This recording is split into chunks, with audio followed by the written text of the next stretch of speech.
everybody, welcome to the Steckline Report. Well folks, we've got a major problem again. It's called drought. This time it's in the far western part of the United States, a big state called California. And we want to talk about the dire needs of those people in California. Plus, there's some other people with a drought monitor that shows almost as bad conditions as they have. Stand by. I first got started in the cattle business. My wife and my father-in-law got me into it. I love dealing with the animals and being in the outdoors. At American Ag Credit, I know a lot of them are in the same business that I am. Therefore they understand what I need and what problems I'm against, so they can work with you on it, and it makes it much easier. It's been passed down to me through the generations, and I want to pass it on down to the next generation or two.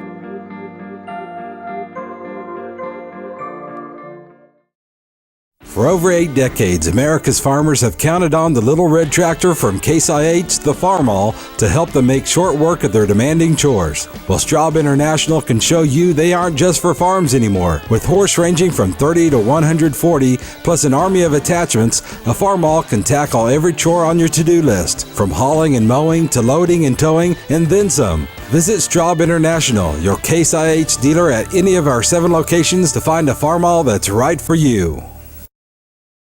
Well folks, record high beef prices are in order for most of us in 2014 who've got any livestock. And yes, those in California who have to get rid of their livestock will have at least a little bit of an advantage. They've got higher prices to sell them right now, but they won't have anything to come back with if the old mother cows have to go to auction. Friends, this old Steckline Report has talked about a lot of drought and a lot of disasters in the world of agriculture over the last 40-45 years, but this one here is a big one. There isn't any doubt. The drought is forcing California ranchers, who raise 2% of the nation's beef cattle, by the way, cut their herds just as everybody else in the country is kind of getting a pretty good price for their cattle. And quite honestly, quite a few people are expanding their operations in the Midwest due to the fact that they've gotten a little bit more rain. We have far less area in drought than we've had in the last 2 or 3 years, all the way from Texas, Oklahoma, Kansas, eastern Colorado up into Nebraska. But I got to tell you, there's still, the drought monitor, I'm looking at the map right now, there's still an area of pretty tight moisture supplies. Western 1/3, maybe 25% of Kansas, eastern 25% of Colorado. And that line goes right down through the panhandle of Oklahoma and Texas.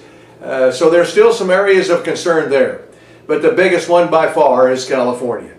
About 90% of California, the nation's biggest agriculture producer. You didn't know that, did you?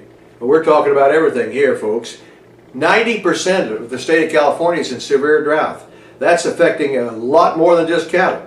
We're talking about avocados, vegetable crops, strawberries, almonds. We've got a big deal that we have to consider here for the year 2014 with the problems that we have in California. The state, they say, could suffer as much as a $5 billion cost because of this drought. I don't know, folks. Not much we can do, except I do know that there's talk in Washington and some work being done on helping the people in the agricultural areas especially, and other areas of, and quite honestly some other areas of California, and boy do we need it there. There isn't any doubt about that. Tom Koopman is 61 years old, a 4th generation rancher who is president of the California Cattlemen's Association. He says without a doubt it's the worst in his memory. It's not just producers on the front line that are going to be impacted, it's all the employees, the jobs associated with support services that are going to be impacted. Can you believe that? I mean, that is a true statement. I mean, especially when you're talking about vegetables and fruits, because there's a lot of labor involved there. Might not be needed, friends, if you can't grow it. Beef production in the state probably going to be reduced considerably, he says. California's beef cow herd was at 600,000 head as of January 1, down almost 2% from a year ago. The total U.S. cattle herd totaled the lowest since 1951, by the way, in America. And so with that comes closing of beef plants. We already know that the Leucadia National Corporation announced plans to close its Brawley, California beef plant. That employs 1,300 people. Cargill did that in Texas a year or so ago, if you remember that too. Got to if you don't have a supply to slaughter. And so consequently this deal is a big deal. Well, on the other side of that, we have an interesting deal. A land sale in Nebraska that looks to me like we're not going down on prices too much. Folks, 160 acres west of Osceola, Nebraska. 141 of which was certified irrigated acres. $1,405, or $1,405,000 is what it sold for. $8,781 an acre. Another 150 acres sold for $9,241 an acre.